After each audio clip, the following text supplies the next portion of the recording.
Hello, everyone. Welcome to Soothing Sundays. Just going to pull up my notes here. We're going to start with a neurological reprogramming tool because that's what we do every Sunday. And that neurological reprogramming tool is I'm inviting you to use it throughout the week to help regulate your nervous system and upgrade your nervous system to more calm, peaceful state. And we're doing this on Sundays just to as a little antidote to any Sunday scaries you might have. Please let me know if you have any questions related to mental health, relationships, toxic relationships. I specialize in personality disorders and narcissistic abuse, so please let me know if you have any questions regarding that. And then we'll get into some questions that came up through the week, comments, things like that in the comment section. In just a minute. But yeah, drop your questions if you have them.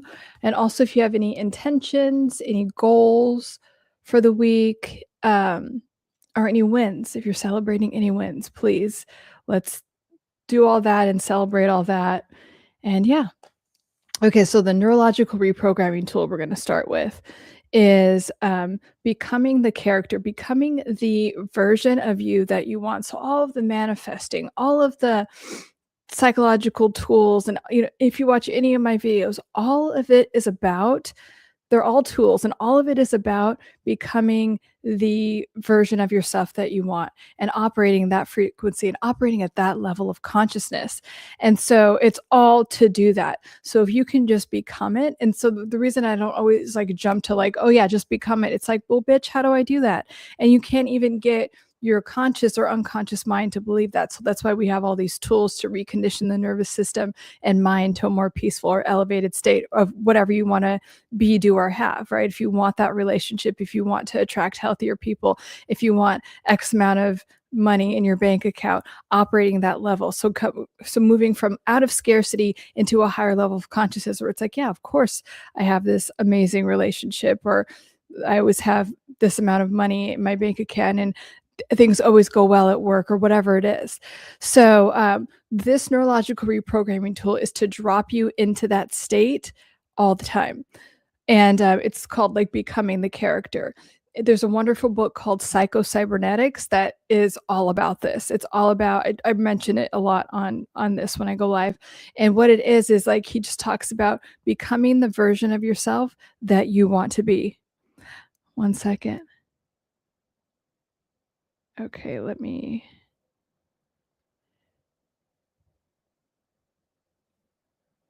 get rid of that. So yeah, this is to help you become the version of yourself that you want to be, like that. So keep doing all the tools that you have been doing, but this is going to help you embody that right away. So, and this is called becoming the character. It's part of what is in Psycho-Cybernetics, of just shifting into that identity and that level of consciousness, so you start attracting what you want immediately. So what you're going to do is list all the characteristics of whatever it is you want to be, do, or have. Well, what does that person look like on a regular basis? How do they spend their mornings? What kind of relationships do they have? What's their relationship with money and health and food and everything? So it's going to help if you write all those down. If you have, great. So start to visualize what that looks like. Just drop into it like that's your reality right now. How would you be? So let's say you have some worried thought come up. Okay, if you were that character, if you were that version of yourself that you're creating and moving towards, what would that look like? Just drop into it. So you're shifting, you're starting to give less energy to the worry, the fear that's always been playing in the back, whatever. I don't care if it's been decades of this pattern that you've had. Can you shift to this new version of yourself that doesn't have that issue or whatever it is? So how are they feeling about Monday? How are they feeling about their relationships? How are they feeling about their health and money? How are they feeling, and what are they thinking about? Really drop into that. And if you want to, close your eyes, but really feel into that. What does that look like? Hello from Australia, bomb blast. And then what does it feel like? And really start to embody that identity. And then after a while, after you start to embody that identity, you have your eyes closed. Make sure you're breathing deeply when you do this because that lowers your cortisol levels and gets you into that theta state more, where you can take on this new character that you have. And so from there, what type of experiences does this person have on a regular basis? Whatever you might be worried about or maybe you worried about in the past, how would this version of yourself think about that or handle it? Or it's not part of their reality. So it's kind of like, okay, well, that's not part of who I am now. I have wonderful relationships. Work is amazing. I have this thriving business, whatever it is. So you're completely embodying that. And really, what this is about is completely dropping the old story. I don't care what pervasive pattern you've had in any area of your life. I don't, even if it's going on right now, if you can decide right now, just to spend like for 3 days, if you could just drop the old story and just not give energy to that pattern, whatever you literally give energy to, you will create more of in your life. So if there is something that you don't want, even if it's showing up right now, again, for the 100th time, can you decide to drop it? Just say, I'm dropping this old story and I'm giving this new version of myself and this identity all of my energy and all of my belief. Even if it's just for 3 days, just try it for a little bit, just to humor yourself, because why not? Because you've tried everything else. Okay. So if you can do that, and in different practices, they call this different things, that this is mentioned in the Bible, whatever you believe in, it's like if you can give this energy and believe that this is your new circumstance, it will become your new circumstance. That is how thoughts work. Thoughts are energy. It's and your mind is literally that powerful. That is a lot of what I teach you guys and what this channel is about, to show you how powerful your mind is to create anything you want and make you guys aware of like literally like scientific evidence that's out there that sometimes they try to suppress, that allows you to, or that shows people how powerful their mind is to create health in your body or not, or to create wealth or relationships, whatever it is that you want. So I want you to embody this whole identity. Literally, the past, we know that the past doesn't exist anymore unless you keep it alive. That's the only way the past can continue to exist. And we unconsciously do this by repeating old patterns, or thinking about this thing, or obsessive, like having obsessive thoughts about it. And that's okay. Like your brain, just on a like purely neurological level, your brain is like addicted to those, whatever that might be, the cortisol, the dopamine, or whatever. So if you can drop that old thing, and that's why when you add feeling to whatever you're visualizing about your new identity, you can create new neural pathways. And then your brain gets kind of used to that pattern, or even like addicted in a good way to this, like, oh yeah, it's okay, I can thrive in a state of peace. So thriving doesn't have to be this chaotic thing. I don't always have to be surviving. I could be in a thriving state, and thriving can be normal. Peaceful can be normal. I can actually have everything I want, and I could get whatever amount, let's say it's amount of money, with working less. I don't have to be in this state of struggle all the time.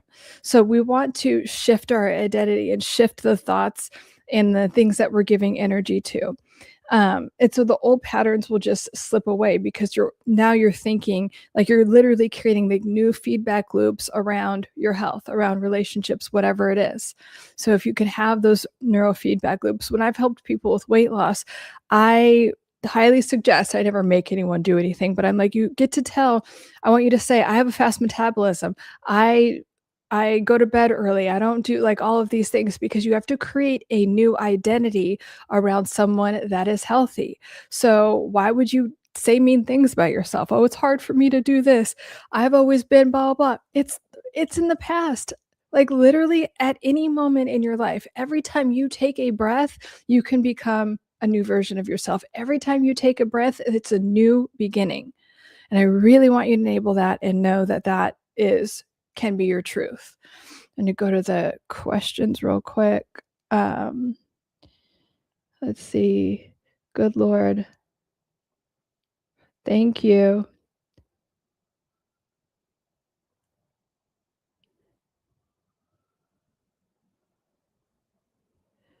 Well, I don't.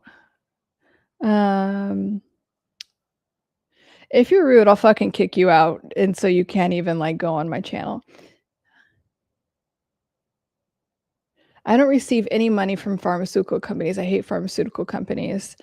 And that's what we talk about on this channel a lot. Like, please don't feel like anytime something comes up, like, I need this drug, like, the power to heal yourself from anything, from a physical ailment, anything can be done internally if you make the internal shift.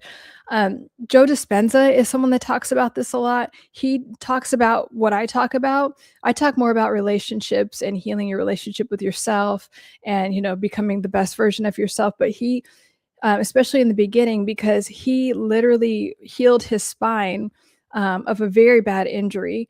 They told him he would never walk again by like meditating on it and like focusing all of his energy, and he was not gonna. And so he realized that when he accessed these higher levels of consciousness, he was able to heal himself from not thinking from a lower state, like from the ego, like, oh my God, I'm hurt and this is a.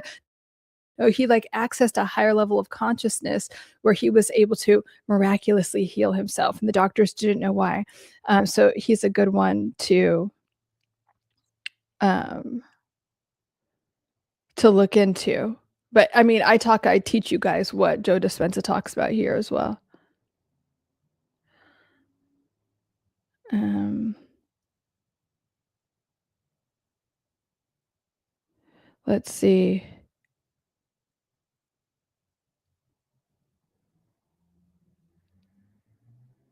Is it easier to form bad habits or good habits? It's the same. They're habits. Um, so it can be, and here's the other thing, it could be as easy as you want it to be, right? So if you're like, okay, I'm whatever your name is, and it's easy for me to create a new habit. If you tell yourself something is hard, it's going to be hard. It just is. I was talking to someone I know, and they were like, oh, can you introduce me to this person? And I'm like, and I actually asked the person, but they were like, no, because it won't matter because this person is thinking in a limited way. It was like about a business thing.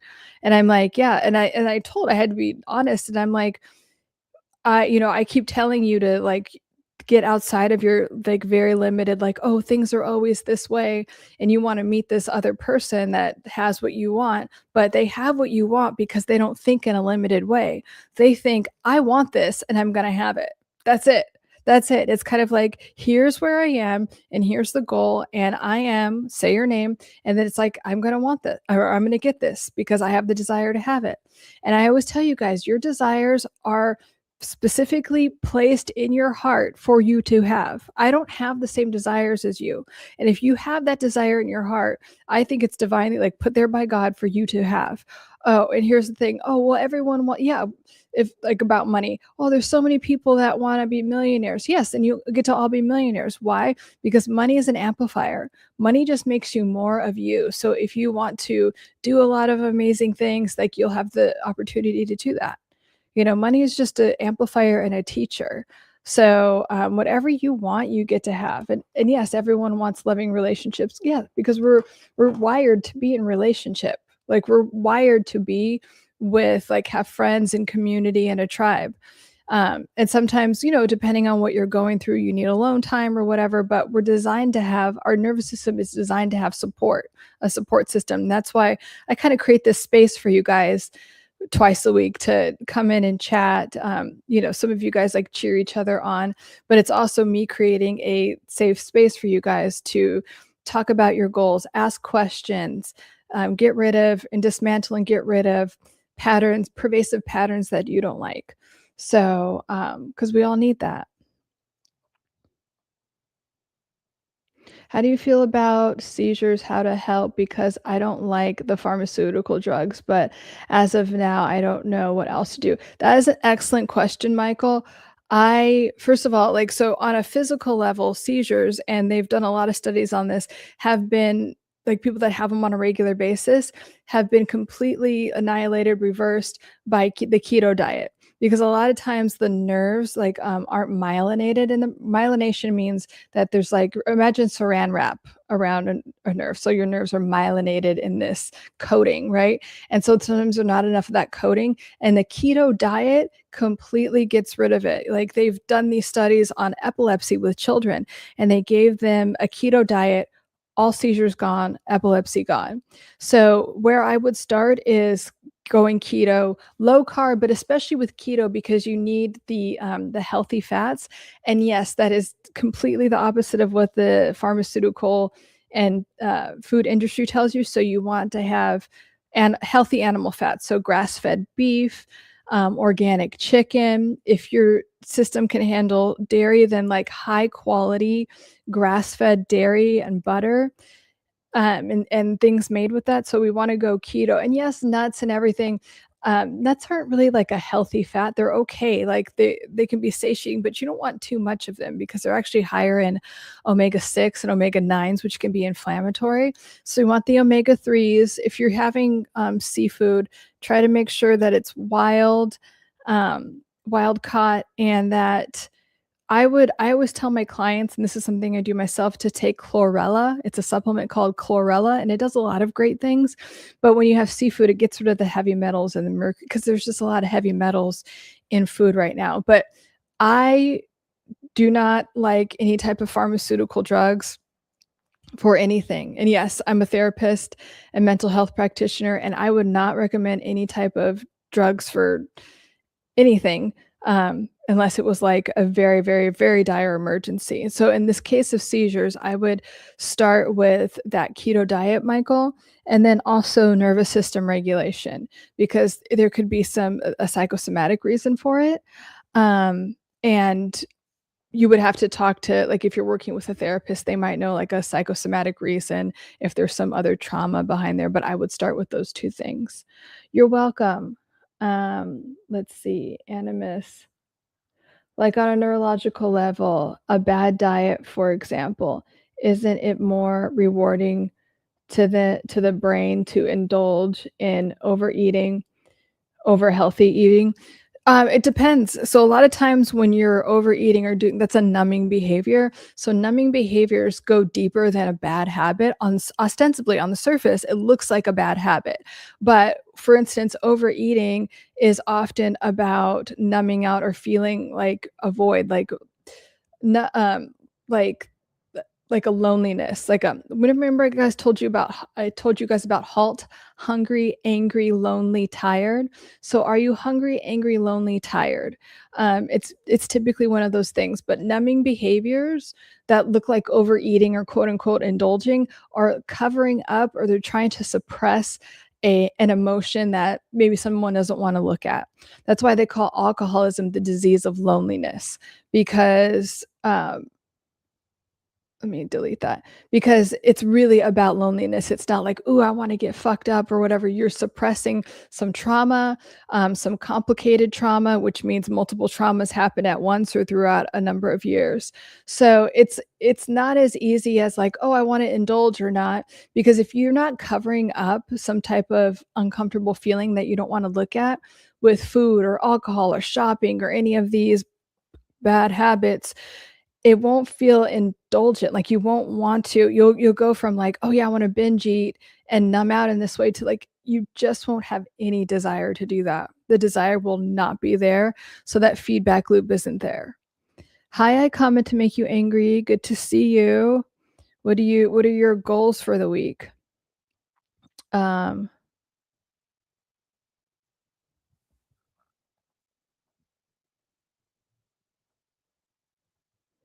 so let me know if you have any questions related to, um, mental health.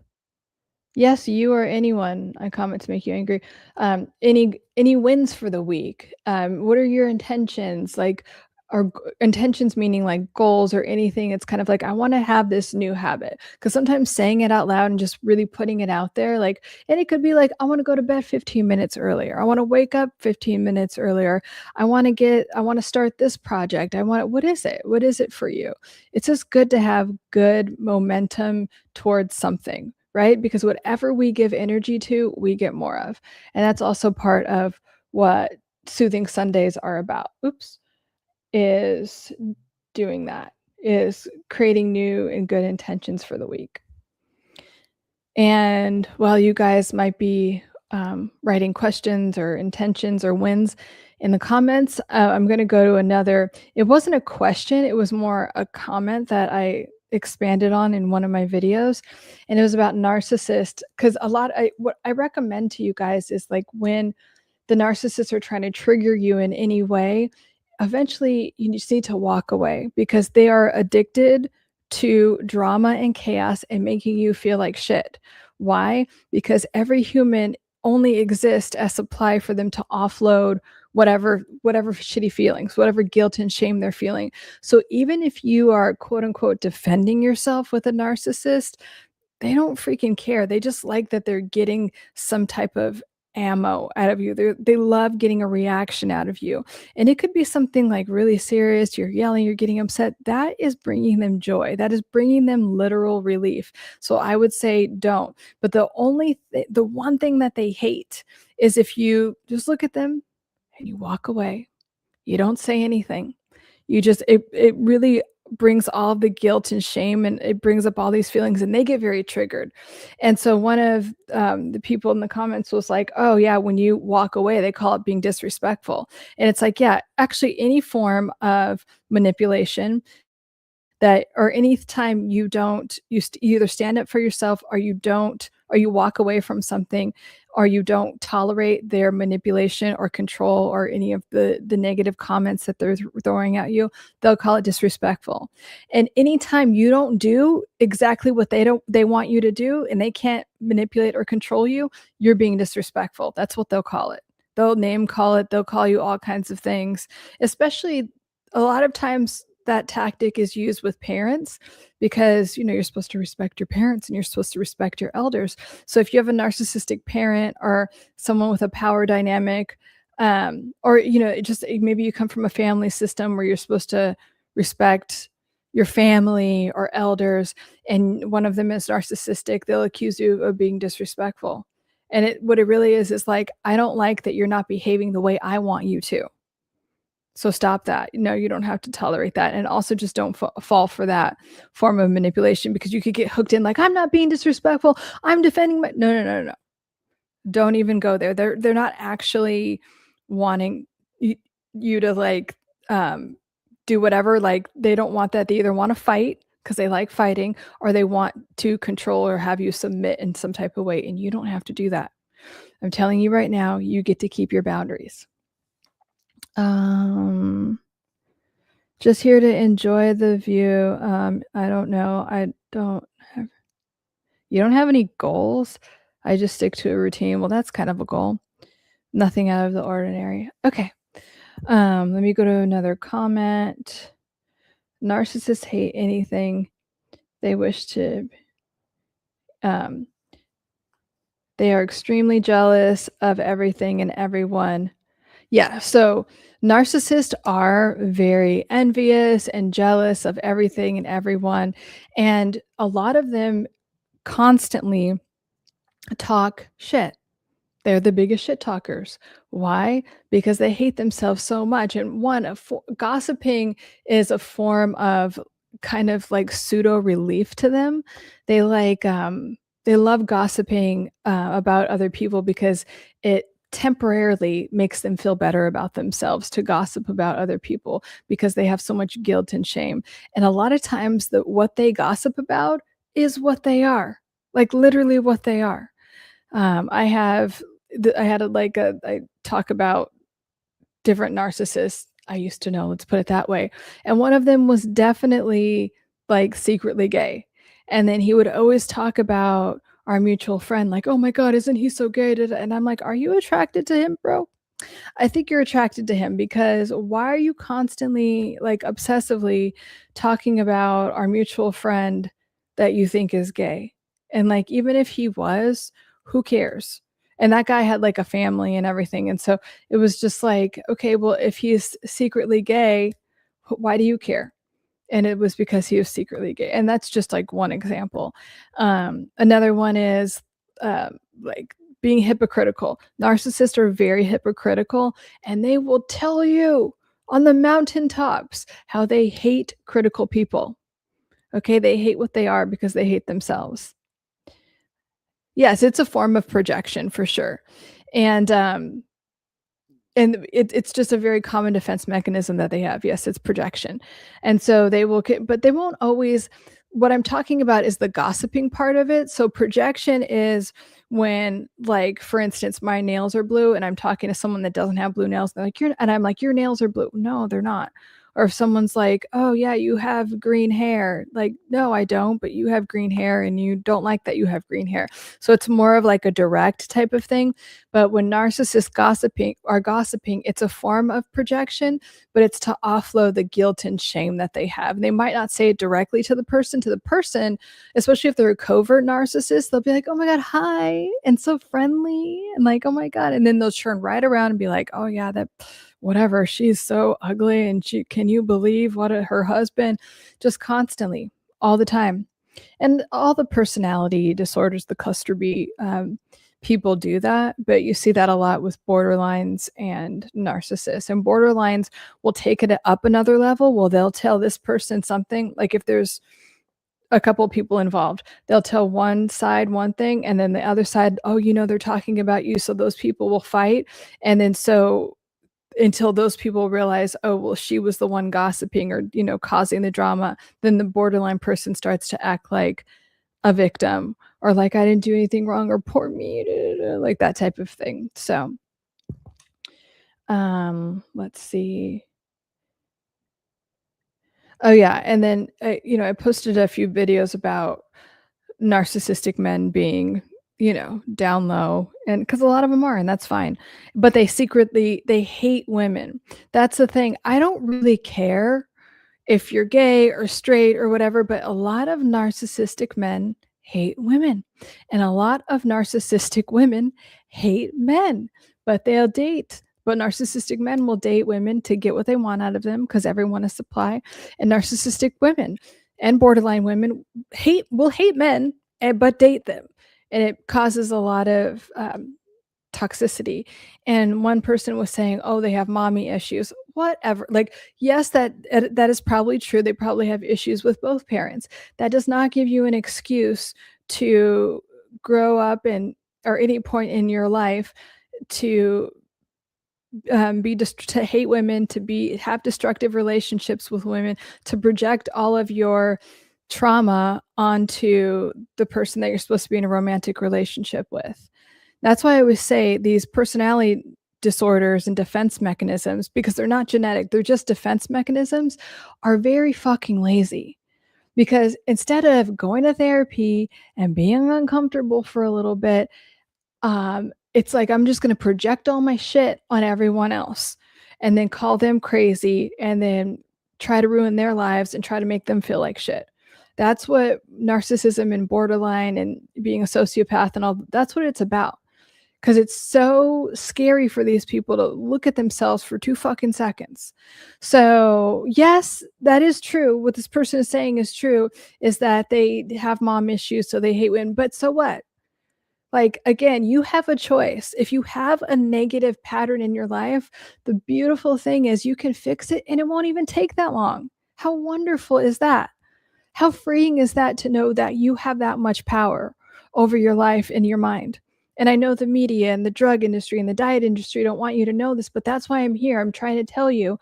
And a lot of my content is about, like, you are so powerful, and you have the ability to empower yourselves more than most people know, at least originally, right? Until you start digging into this content and understanding how the brain works. So, yeah, whatever your issue is, and I've heard stuff like some bad shit, and I have had a lot of trauma. I don't let it like dictate my life and act like a victim and treat other people poorly because of what happened to me. No, we take accountability for ourselves up in here. JMD. Gotcha, that makes sense. I was told once that if you don't react emotionally to them, don't that you don't them out of their power. Yeah. Yeah, yeah, and that's basically what I was saying. A lot of my content is about that, and a lot of people will say after watching a lot of my videos, they're like, "Okay, so yeah, your whole solution is to not talk to them." And I'm like, "Yeah, like we have to stop enabling these people, but I also know that it takes a long time to get there. You have these feedback loops that have been created in childhood, where you were told to like accept the bare minimum, or that you were told, like, maybe you had a narcissistic parent and you your brain literally associates these bad behaviors with love, right? So we have to dismantle those things. And yes, it's like the the ultimate answer, and then the final step is to completely dissociate with these people and never associate with them again. But we have to do the work so our nervous system doesn't continue to attract these experiences. Because yeah, you could divorce them, you could have a narcissistic boss and get another job, but if your nervous system is seeking that out, it will, until that is healed, until we've released that old program. And so we don't have that association with like, I need to work really hard and suffer to get a little bit and be treated like shit in order to survive. So I have this narcissistic boss and this very toxic work environment. Or I'm associating love with being treated poorly and walking on eggshells all the time. So now I have this narcissistic partner that always cheats on me and I'm always worried. You know what I mean? So we have to dismantle those feedback loops and those old toxic patterns, whether they're conscious or not. You can tell if they're going on if you don't like what's going on in your relationships. There's something to improve there, and that's okay. That's okay to we're meant to be constantly improving. We're not meant to be in a stagnant state. What happens when anything is stagnant? It gets moldy and dusty. We're meant to have like positive momentum in our life all the time. And energy is always in motion. So it's like, where are you directing your energy to? Are you numbing yourself out? Are you giving energy to the past? Are you giving energy to this present moment and creating something new for yourself, right? That's where I want you guys to be. Um, let's see, are these bad people or mentally ill people? Um, well, bad. So, what is bad? Like, I'm not here to label anyone good or bad because, I mean, if you wanted to get really philosophical, like nothing is good or bad. It's just, is it bringing out a fear state? So, is it bringing out scarcity, not feeling worthy, grieving, um, guilt and shame, which are the lowest frequency emotions, but they're on the fear spectrum? Are you feeling motivated? Are you feeling loving, peaceful, inspired, happy? Like, all these, and like the highest states of consciousness are peace, joy, love, and authenticity. So are you there? And that's where, and do these, like when you're around those people, what are you feeling more of? Are you feeling like you could be yourself, which is authenticity, very high state? Do you feel peaceful? Do you feel loving? Do you feel joy? Do you feel supported? Or do you feel fear-based feelings? That's where I would measure it on that scale instead of labeling something good or bad. So that's the first part of your question. And so narcissist, I mean, that's why they're called personality disorders. Yes, it's I like to think of it as like a cluster of defense mechanisms. And sure, yes, these people can be classified as mentally ill, but it is something that you can do something about. It really is. It's not like you're born this way and you're stuck like this. You can do something about your defense mechanisms around borderline personality, narcissism. I found this girl on TikTok, actually, she was talking about this. She's like a manifestation coach and she helps people manifest the love that they want, right? And she's like, I manifested that my borderline personality would not be there because it was causing extreme jealousy and it was really holding her back in life. And then she was always anxious because it's severe anxious attachment type of stuff with borderline personality. And she's just like, okay. And it was just like the tool I gave you in the beginning. She literally was like, okay, I don't identify as someone who has anxious attachments anymore. I don't identify with severe jealousy. I'm going to drop that old story because it's not doing anything for me. And then she was able to fix that and not have this borderline personality disorder or like grouping of defense mechanisms. So it's about making the decision.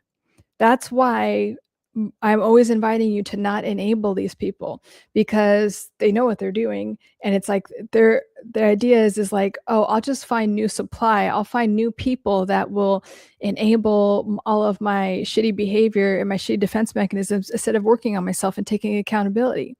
But if we stop giving these people energy, they're going to have to eventually take accountability. They are. And I know high functioning, I mean, I've had people in my private practice come to me and they're like, yeah, I know I have some borderline stuff going on, or I have some narcissistic stuff going on because I've been told enough. So, it's just about taking accountability.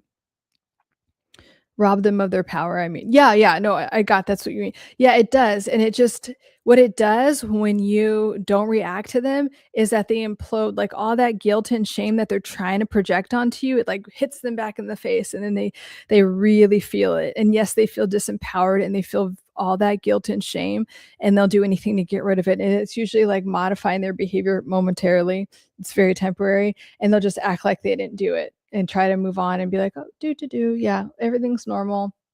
And again, I wouldn't fall for that. Like, I have clients who are, just dismantling a relationship with a narcissist or borderline, and then they'll do this thing where they'll, like, flare up, get all upset. I mean, it could be legal stuff is involved. They call the police. It could get really extreme. And then in a couple days, they're acting like, "Oh, yeah, no problem. Everything's normal." And because you're still so enmeshed in this very chaotic and toxic dynamic, the person will be like, "Oh, well, they're just back to normal now." And I'm like, "Until the next fucking episode, are you gonna live like this forever?" But, you've created a feedback loop around, "Okay, well, this time will be different. This time is like, are you just so scared of their reaction?" So the ultimate goal is to completely cut all ties with these people with personality disorders and not give them any of your energy in any way. So, are they curable, or are they just stuck? No, they're absolutely curable. Now, here's the thing. One of the things narcissists love to do, and people that don't want to take any accountability for their behavior, they'll be like, "Oh, that's just the way I am. That's just the way I am." And you could literally be telling them something that, like, "Hey, people have been telling you this for a long. Oh, that's just the way I am." It's not. It's them refusing to take accountability for anything. I have a good story time about this. So, I had this narcissistic acquaintance, and everyone was like, "Please don't talk to her. She's this way and this way." But one of the things she did, she's one of these girls that made, like, having designer shit like her whole personality. And then people that didn't have it, she'd be like, "Oh, they're just so poor with their cheapy clothes." And I'm like, Anna, let's call her Anna. I'm like, "You cannot talk about people like that just because they don't have some designer thing. Like, you can't." She's like, "That's just the way I am. That's just the way I am." And I'm like, No, it's not a personality characteristic to be, like, talking shit about people because they don't have some designer thing." And she would just be like, "Oh, this is why." And I'm like, "This is why you have no friends. This is why everyone hates you. And I'm trying to help you out." Like, and she would just be like, "That's just the way I am." So when a narcissist says, like, "That's just the way I am," what that is code for is, I refuse to take accountability for any of my behavior. And if you tell me something about my behavior that is wrong or could be improved on, I am so defensive that, and I refuse to look at myself, that I'm just going to say that's just the way I am. So stop trying to tell me something that's bad about myself, because any form of accountability is very threatening to me, and it will lead to something called narcissistic annihilation, where if you actually call them out on something, they'll feel like they're dying, like they're being annihilated. So they'll do anything, including saying that's just the way I am, pretending like it didn't happen, saying you're exaggerating. They will do anything except take accountability. Um, like a sociopath or borderline person can just talk their way out of their disorder. I mean, it's not like talking their way out of it. I mean, they could go to talk therapy, and if but they have to have a willingness to change. And a lot of these people, they just find new enablers, or, they'll try to get you to have kids with them or accidentally get pregnant, so you're just attached to them for a long time. But or they'll hold money over like, if you're working for them. But the thing is, they need enablers. So if they, very in a very, like, sincere way, seek out therapy, and they're like, I've had clients come to me this way. They're like, "Hey, I keep destroying my relationships. I've worked with therapists before. They told me I have borderline." Borderline people are the most willing to go to therapy from my experience. And they're like, "Yeah, I don't want to be like this anymore." Or sociopaths, like, they get a lot of pleasure out of other people's pain, and they'll be like, "You know what? That's kind of sick. I don't want to do that anymore." And, a lot of them will be willing to change, and you'll see a lot of behavior changes go on with especially the sociopaths, like, because all of them are like, "Oh, I'm into BDSM," and, like, narcissists too, but, like, and they think that they're all edgy and everything, or like, "You don't understand, I'm just so edgy," and like, no, no, no, you're just it's part of your disorder where you get pleasure out of people's humiliation and pain, and so when they actually work on themselves, all of that stupid not stupid, but, like, all of the little, like, BDSM stuff goes away.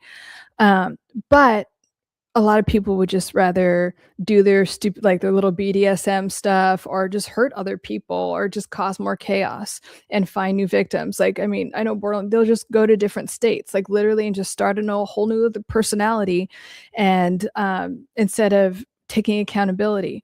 And then they'll, circle back around and to maybe, like, whatever their hometown, and, like, "Oh, everyone still hates you here because everyone remembers who you really are," you know?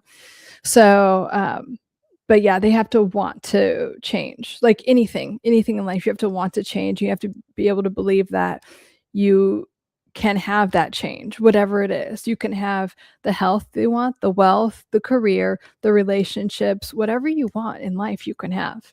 And I'll say it again, what your desires are divinely placed in your heart for you to have.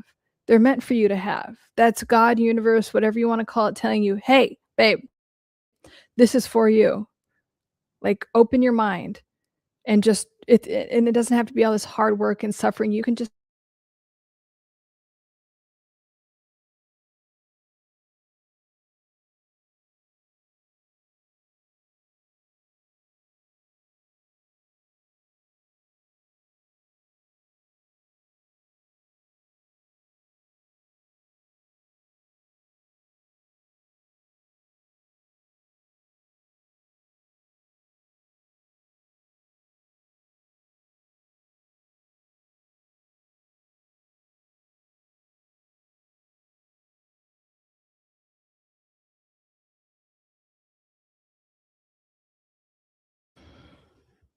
oh, good, I'm back. Okay.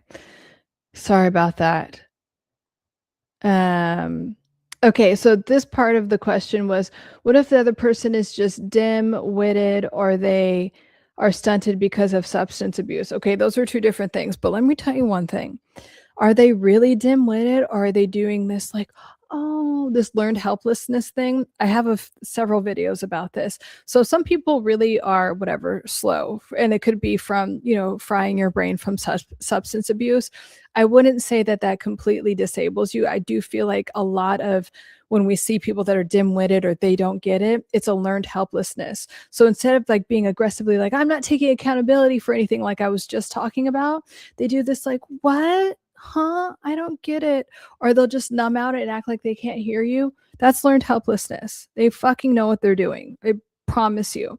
And they just don't want to take accountability for it. So again, if anyone is showing up in your life and they just don't want to take accountability for them, leave them alone. And if it is substance abuse, like you can, again, actually the keto diet is another good thing that can help repair brain injuries. There's a lot of things, like the brain is amazing and can really heal itself from a lot of things. So again, not an excuse. You have to want to be better. I know people that have had brain damage from car accidents, drug abuse, and they're like, you know what? That was the wake up call. I am taking accountability and taking hold of my life, and I'm going to get the health back and all of the things. It is about accountability and willingness. So when I hear this, animus, it sounds like you're dealing with someone that doesn't really want to take accountability.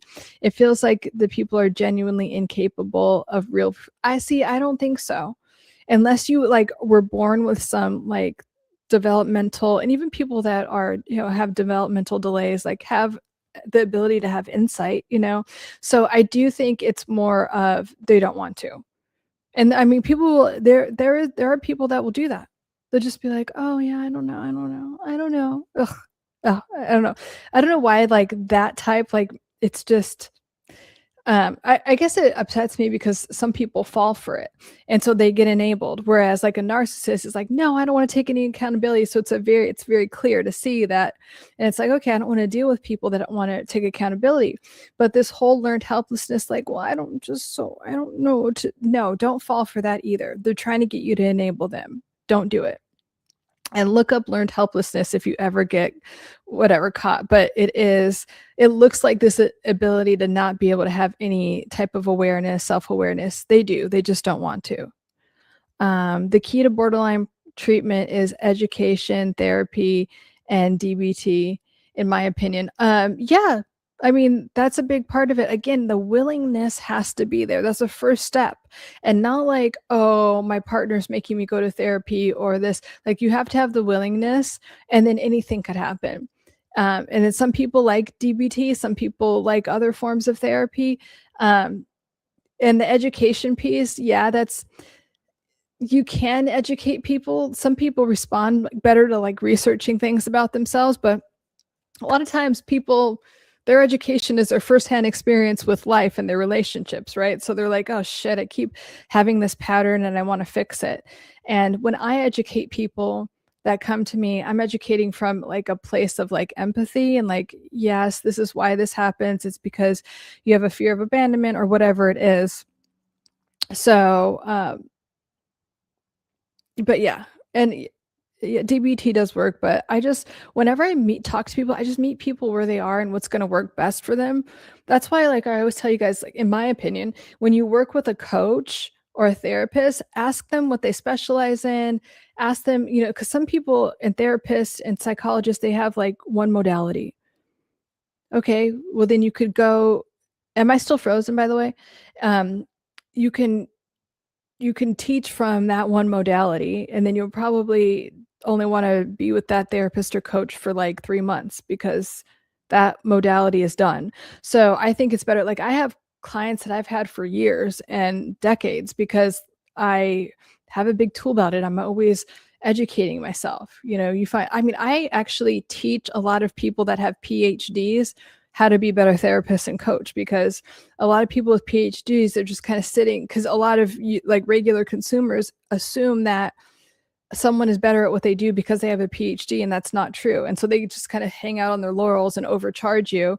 And then they're like, oh yeah, all my clients left because I suck at what I do and they need help. So all I'm saying is like, when you hire a therapist or coach or whatever, ask them what their modalities are, what they're trained in, and also like what they do to work on themselves, because they should also be actively always doing some form of self-improvement. And if they get weirded out by that, that's a red flag. It would be like you asking a trainer, like, oh, what do you do to stay in shape? And then being like, oh, why do you want to know?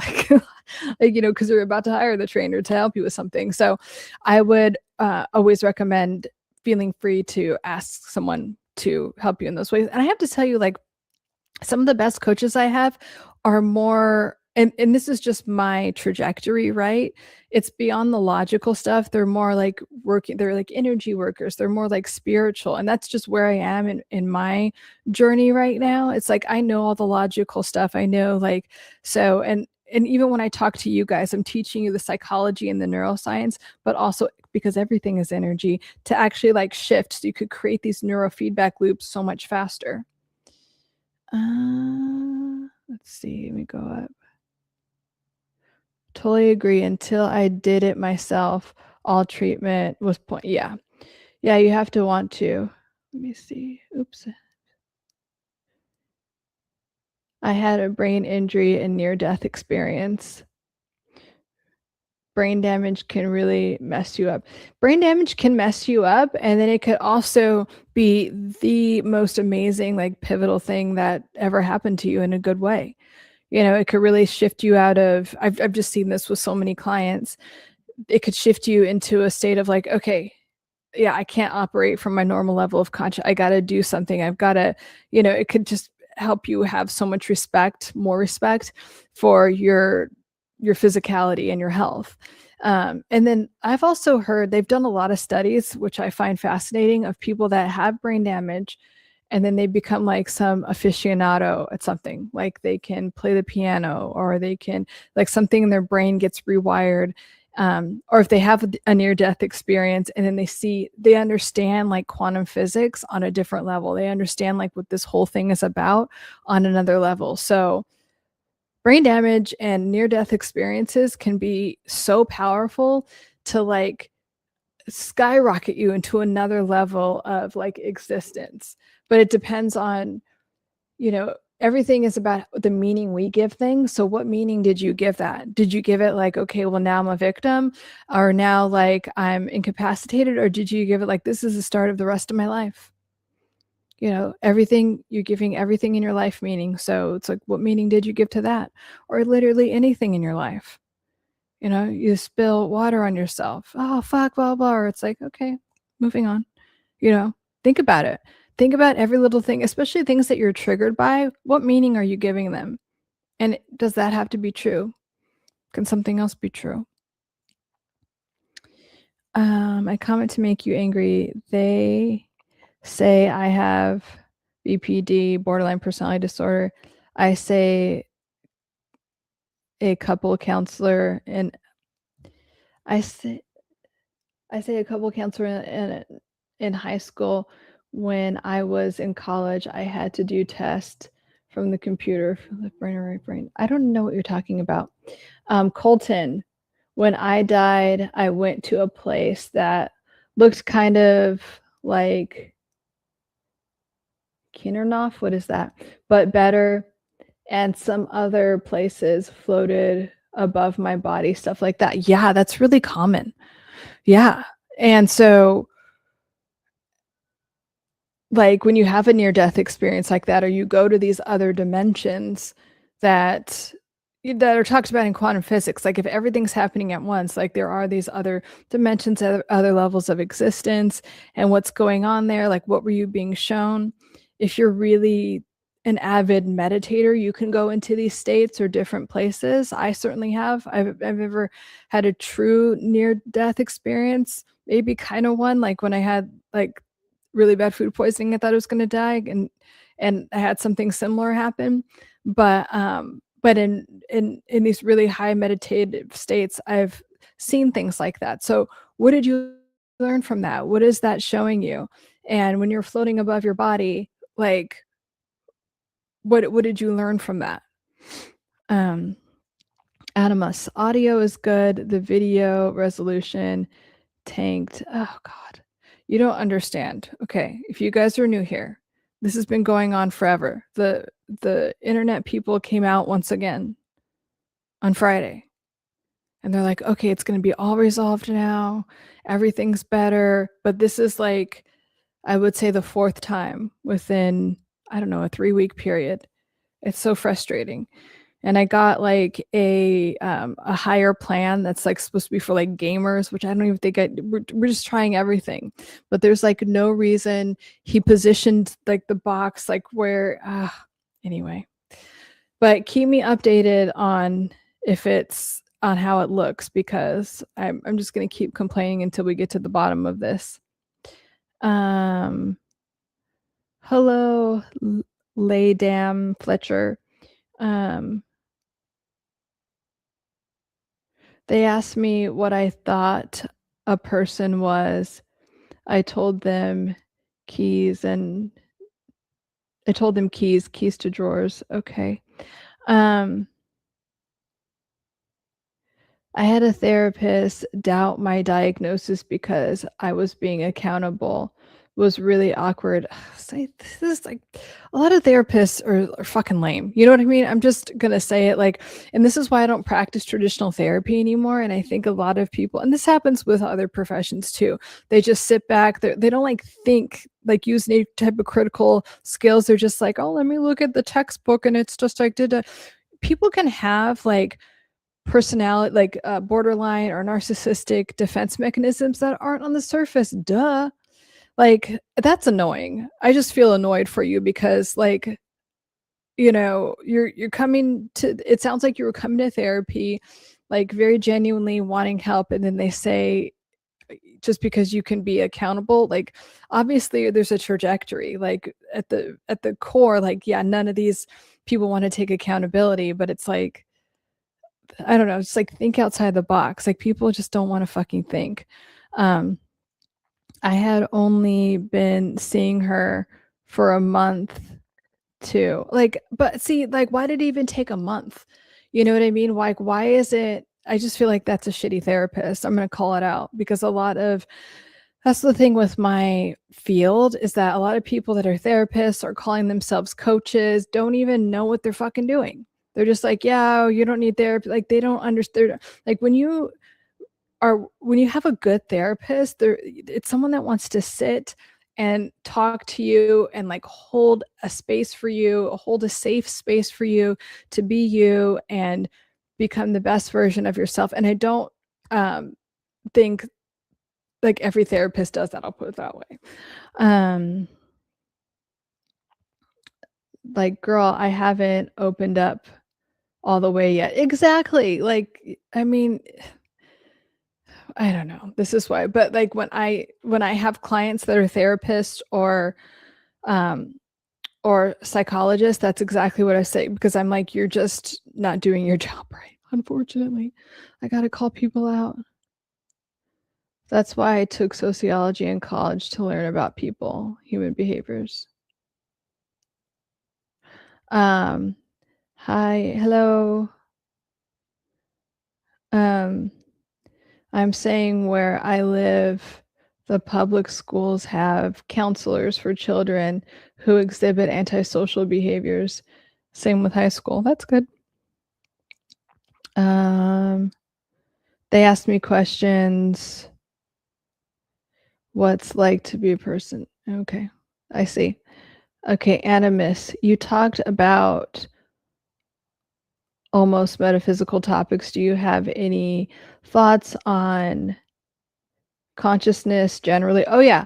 So if you're new here, I talk a lot about consciousness. I talk a lot about quantum physics and metaphysical stuff, because they are very intertwined and related to psychology. I think that like the medical field, modern psychology, they don't want you to know that, because then you'll be more empowered and you won't think you need this type of drug or this, or, you know, that therapy takes this long fucking time. It doesn't. I mean, I have clients that I've had again for years and decades, but we're always working on something new. I'll bring it up all the time. I'm like, yeah, remember when you met me and it was this going on, and now we're like here kicking ass, and you have this company, and like, so that is the point. We just always want to be evolving. I digress. So do you have any thoughts on consciousness generally, and how it potentially intersects with the physical? Would both be seen and understood? Yeah, so I have a lot of thoughts about it, and I constantly talk about that. I mean, my post yesterday, when I was in my car, was about that. It's like and everything I do is about that. So to answer your question, yes. And to answer your question more deeply, it would have to be like about a certain topic, like about relationships, like, and consciousness. It's kind of like, okay, what were you told is your reality? Like when you were unconsciously creating your reality when you were a child, you had certain programs, as I call them, that were downloaded into your consciousness, like love isn't safe, love is unstable, love has to be earned, and you have to suffer a lot for a little bit of good things. Now, you learn that as a kid unconsciously, and so in your adult life, things are showing up in patterns you don't like, so you can you could consciously dismantle them. And then in terms of everything is energy, right? So if you have a certain, like, thoughts become things, we've heard that thoughts become things. And it's because whatever you give energy to will materialize into this form of existence. That's why, just like the neurological reprogramming technique that I started with, we want to give our energy. Okay, this happened in the past. Let's stop giving the past energy, because we're keeping it alive. And no matter what's going on, I know it sounds crazy, but if you could just give all of your energy to, yes, this is my life now, and this is what I have now, and I promise you, you will create it in your life. And that's why I'm like holding this space for you guys right now. That's why you're hearing this right now. Whatever you want, you must give energy to it. And if you can feel into it and give it, when you feel into things, you create new feedback loops. When you feel into things, you're giving your nervous system a cue that, like, oh, this is what's going on right now. This is the new reality. So like, yes, it starts with, like, if you could do the affirmations. I have some videos where I'm just doing affirmations with you. Start there, because you're giving your awareness and your attention to that, and then do the affirmations again, and then give them energy, and then you give things life, and then that's how you create a new level of consciousness and create a new reality for yourself. BPD Bob. Keep up the good work. Then, because yeah, the blank, the sorry. Because yeah, that was not a great experience too. Yeah, I'm really sorry you had that experience, BPD Bob, and I just hate hearing that because I hear it a lot. You know, people come to me in my private practice, like my one-on-one coaching, and they tell me about the different therapists and psychologists and some of the things that they said. And I'm like, oh my God, you guys, like, if you don't want to help people, then don't. Like, you know, I hate doing affirmations, but they are surprisingly effective. Yeah. So if you don't like doing them, it could be a signal that your inner critic, which is the part of you that wants you to stay small and wants you to keep repeating old negative patterns, your inner critic might be like, yeah, don't do that. We hate doing that. We hate doing that. But if they're surprisingly effective, your higher consciousness, or what we call the ideal self, or your higher self, wants you to do them because it knows that it helps you evolve. So just notice, is it your inner critic that wants to keep you small and keep you stuck, that is saying that they hate affirmations? Be like, you know what? That's why I have you guys name your inner critic and be like, bitch, yes, I do like affirmations. And every time I do them, I get better and the inner critic gets smaller. And you don't like it, inner critic, when you lose power. So that's why you're trying to make me think that I don't like affirmations when in fact they work really well. And it's like taking Raid to a cockroach. That's what the affirmations do to the inner critic. Okay? So yeah, you're going to keep doing the affirmations. Hi, the expansionists. I am terrible with affirmations. No, you're not. And if there's an opportunity for growth around affirmations, go to the recent videos I posted. I have 3 on creating more abundance, financial prosperity, financial abundance. There's 3 of them because that was the most requested one. And then one on relationships. I'm going to do more on relationships, and I have upcoming that I haven't posted yet on confidence. But like, if you just repeat them, and the ones that I just say them to you, like, you are this, you're financially prosperous, blah, blah. And then the second round, I use it in the first person, and you say, I am financially prosperous. Money comes easily to me. And then I have you repeat it. So you're doing both sides of it. So you're creating the new feedback loop on both sides of them. And then I'm gonna do like a video that's like an hour long, so it's just on a loop, so you could listen to it. So if you don't like doing affirmations, you could just listen to them, so it's still getting in your conscious and subconscious mind. So that is coming this week, and you could listen to that while you're cleaning your house or falling asleep. So there's no excuse to not have your brain reprogrammed in this way.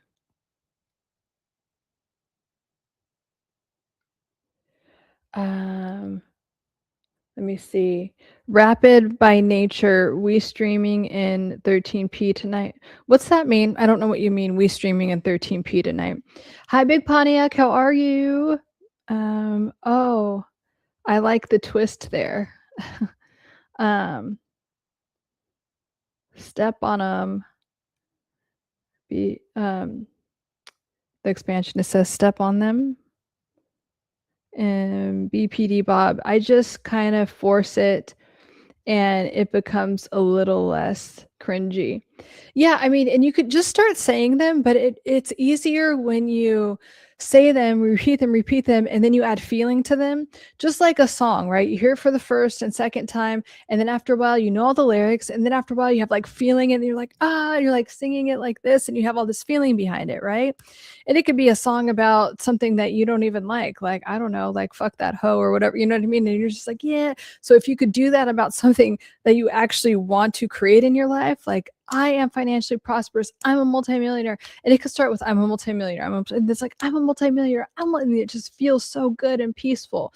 So the more you do it and the more you add feeling to it, it just becomes natural. Expansionist gets it. Okay, but here's the thing. I'm inviting you guys, expansionist and BPD Bob. What if you stopped identifying with that? because it's going to be easier for you for those affirmations to become new neural pathways and therefore new habits and therefore your new reality. It's all going to happen faster if you're not identifying with someone that's bad at affirmations, or if you're not identifying with someone that thinks affirmations are cringy. But if you just did it, right? You know, I've helped people with like that are afraid of needles. I'm like, what if you just weren't afraid of them? What if it wasn't cringy to, I don't know, get your blood drawn or like give yourself a shot? Like, what if it just wasn't? Huh? It would just be easier, because you're unconsciously creating this block for yourself by saying, oh, I'm bad at this, or this is cringy, especially if it's something that helps you. You know, it could be cringy to, like, I don't know, watch a lot of reality TV, but does it have to be cringy to do something that's going to improve your mental and emotional well-being?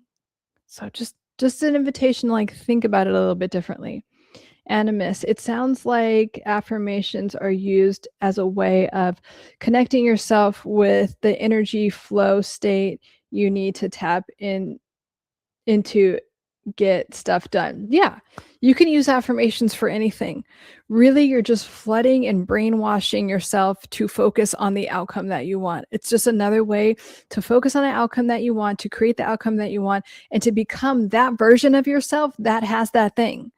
Because for a long time, you've been on autopilot. Maybe you've been told, it's really hard to get this. You don't deserve this. You can't have this. And so what you're doing is, in a very concentrated, short amount of time, you're creating these new neural pathways where you're like, oh yeah, I am that person that has this. It's easy for me.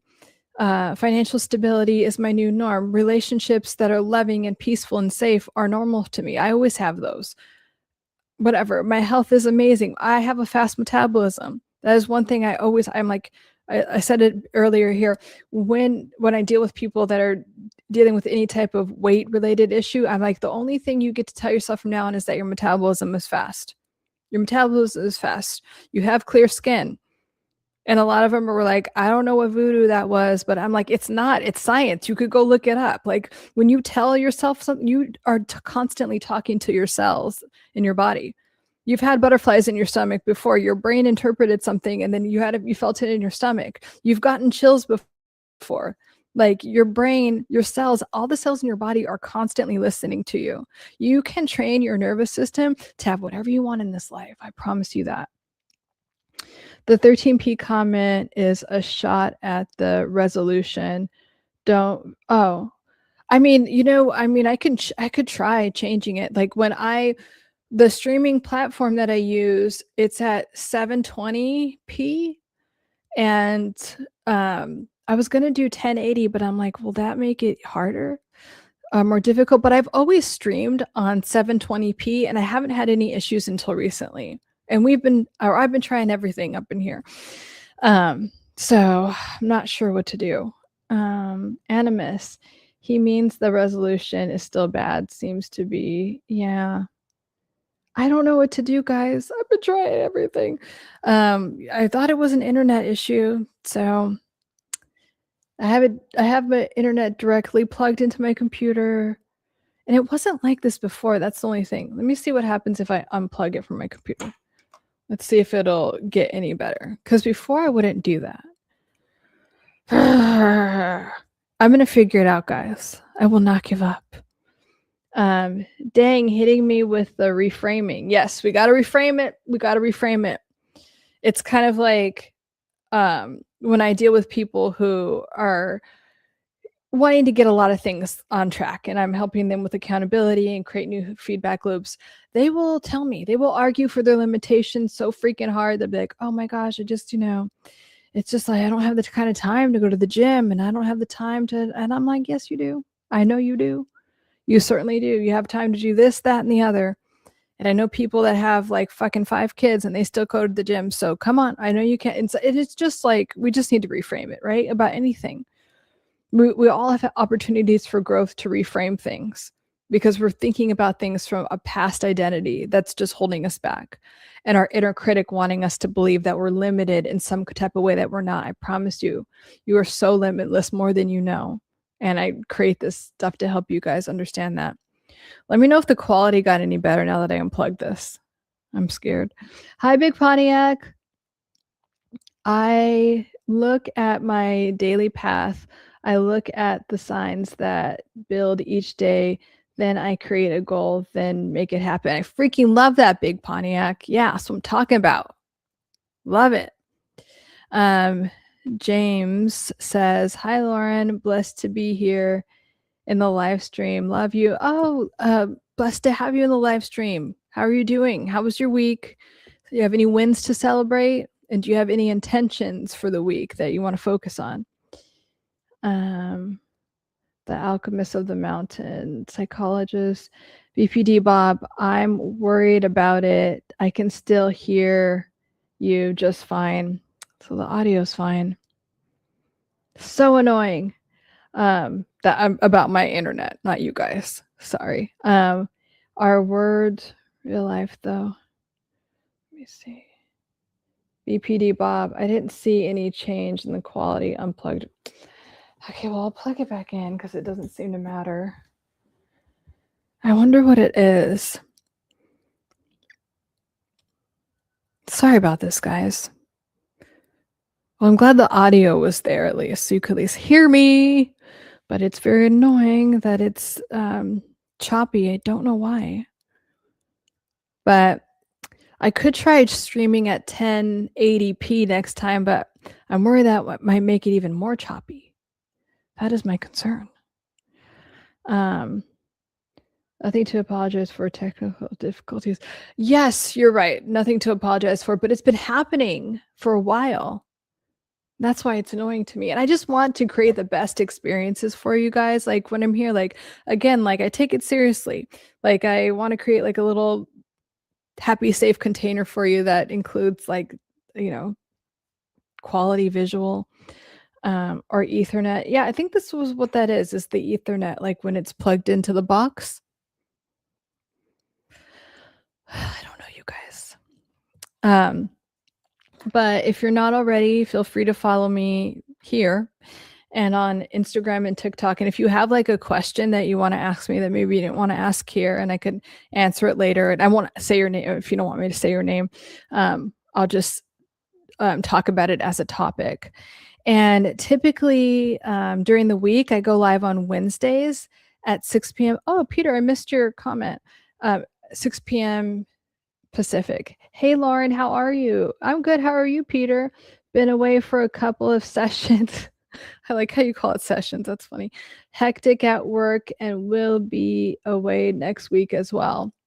You know what? No matter what, Peter, we're here sending you good vibes and, you know, proud of you and hoping everything is going well. So always sending you lots of love. Thriving, James says, thriving, still working out. Yeah. Reading, oops. Reading, what does that say? Oh, reading my Bible. Working to a father, to one daughter, with two. I love that. Nice. Nice, James. Hey, J-Ro. Hey, J-Ro. Animus, totally random, but how tall are you? I looked at your website and you look tall. I'm not, I mean, I'm 5'7". So yeah, not sure what that's about, but I'm 5'7". Hi, J-Ro. So let's see, it's been about like an hour 15. So if you guys have any other questions, let me know. If you have any wins that you wanted to celebrate, let me know. I'll be back on Wednesdays. If I don't do Wednesdays, it's either Wednesday or Thursday, but right now I just want to stay at Wednesdays at 6 p.m.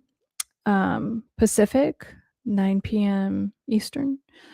And yeah. So yeah, that's where I am with that. And I'll continue to work on the quality of this. I wonder if I don't know if it's my streaming platform, because this streaming platform, it usually works better than just directly to YouTube. That's why I like it. Thanks a lot. Been going well when I feel self-contained and not running into traffic like a deer caught in headlights. Now I can pause and look both ways, like rewiring. Nice. I love that. Thank you for sharing your journey with us, Peter. Because like you have come a long way, and like your thing about like setting boundaries and like taking that pause, right? Because sometimes it's not about, when we come from like these toxic relationships, it's like we're always like, our nervous system is in this very high cortisol state and we're constantly reacting to things, and then the toxic person is like, look how you're reacting, you're ridiculous. And so it's this really bad cycle. So learning that pause, learning to breathe and have that pause, and then being like, oh, you know what, I can make a different choice. By the way, I can have boundaries. I don't have to say yes to everything. I don't have to say yes to everything, and I could say no to some things. And even if that person gets upset, that's okay. And if someone abandons me or punishes me for having a boundary, maybe they're not really my friend, or maybe they don't really care about me, or maybe I can let that relationship go. So I can let in people that actually care about me and let me have my experience and honor my boundaries. Finding the oasis was a win. Finding this oasis was a win. Oh, nice. Thanks, Bob. Well, yeah, so I'm here twice a week. I think I'm gonna start going live on TikTok more. You know what? It'll be interesting to see if this issue happens on TikTok or if it's a YouTube thing. I'm gonna be bummed if it's a YouTube thing. And I'm gonna have to talk to a manager if it's a YouTube thing. Not that they'll listen. I don't know if they'll listen to me. Dang, I missed it. Yeah. On Sundays, for Soothing Sundays, we start at 5 p.m. Pacific time. That's 8 p.m. Eastern. But like, it's still here. You can still always go back to the beginning and watch it. And like, as soon as I'm done with this, even if it's like the most cringe thing I've said, or I feel like I didn't make any sense, or it's like blurry or whatever, I leave it up for you guys because you can still listen to it.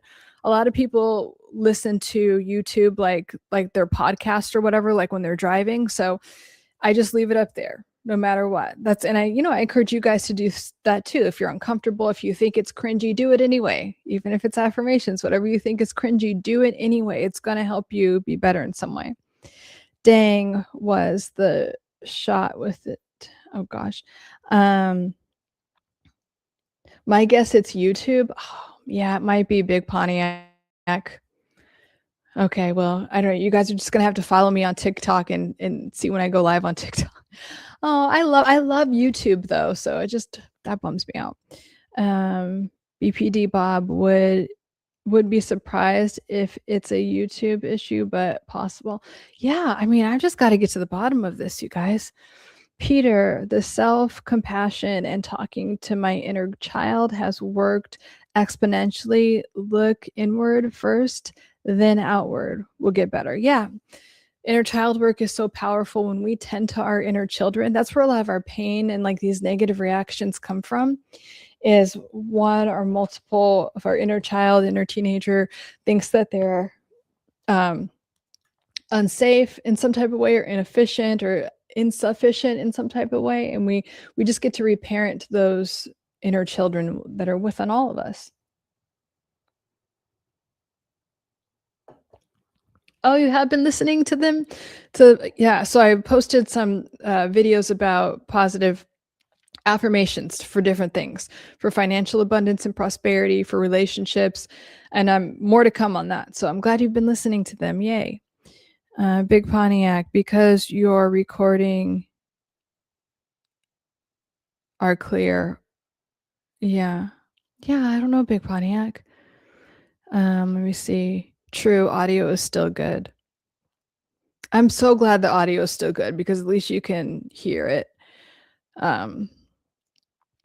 So again, like if you're listening to this later, it can just sound, especially if you're driving or something or going for a walk, it could be like listening to a podcast. Oh no, I'm definitely staying on YouTube, James. So I do YouTube twice, Sundays and Wednesdays. And if I don't do Wednesdays or Thursdays, but typically Wednesdays. But no, I was just thinking about expanding and also doing TikTok once a week. are also, I was going to start streaming this because I could stream it to Instagram at the same time, but I don't want to do that if it's, an internet issue. That's why I keep trying to figure it out. Ryan says, my youngest son, 3, very obviously ADHD like me. I'm so worried about his future because he's doing things constantly that seem socially toxic and physically crazy. So again, I can't give, if I'm not if that is not my client.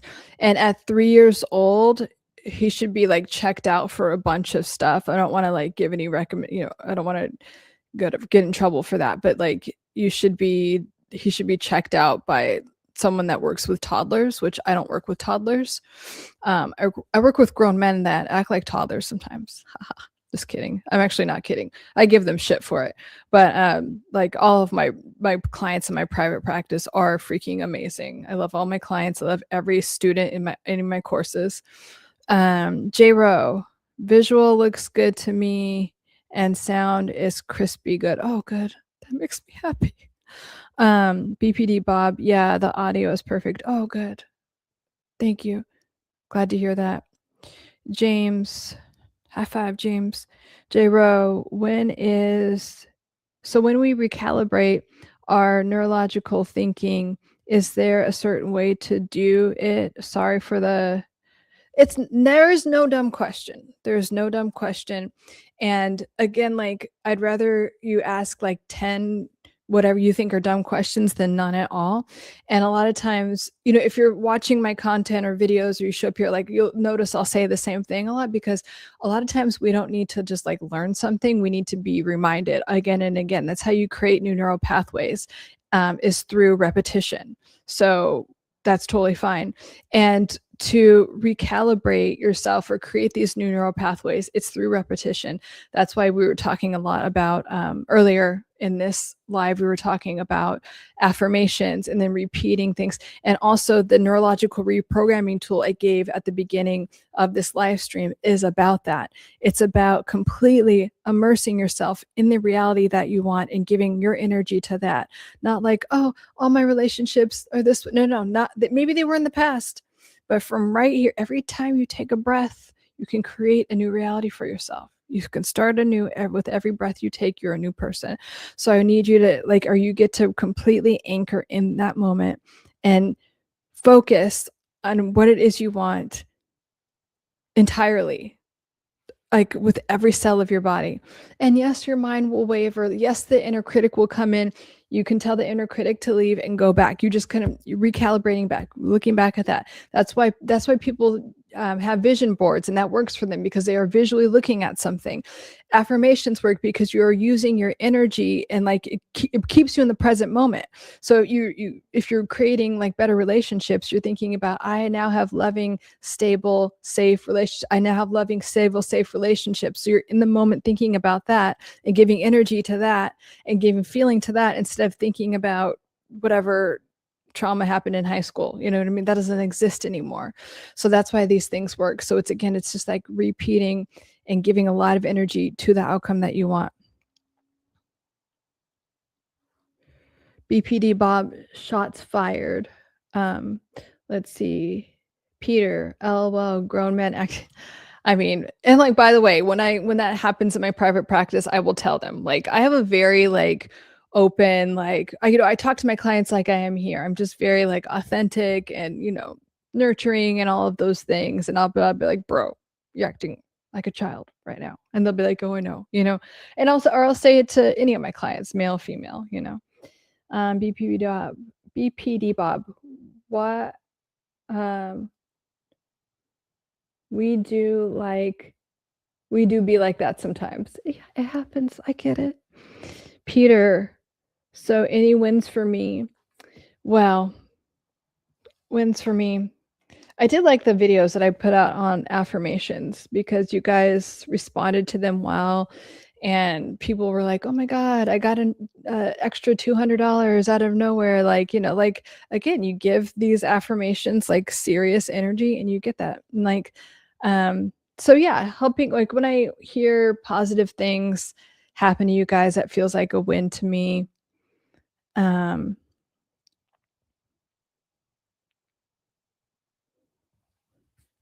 and another win is that I'm creating an app for like all the things I talk about, all the neurological reprogramming tools, and it involves some like kind of like more metaphysical stuff too.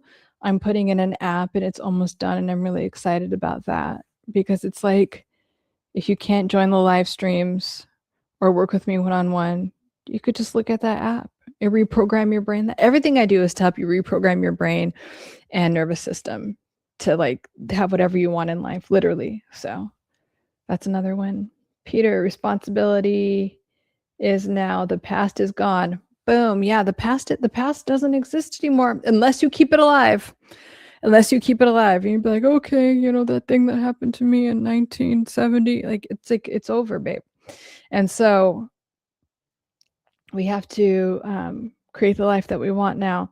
So I have been going to a very hot sauna place where I can just relax and close my eyes, to where I'm barely breathing, but it feels so good. And oh my gosh, you're inspiring me to do that, J-Ro. That does sound amazing and very relaxing. I'm happy for you.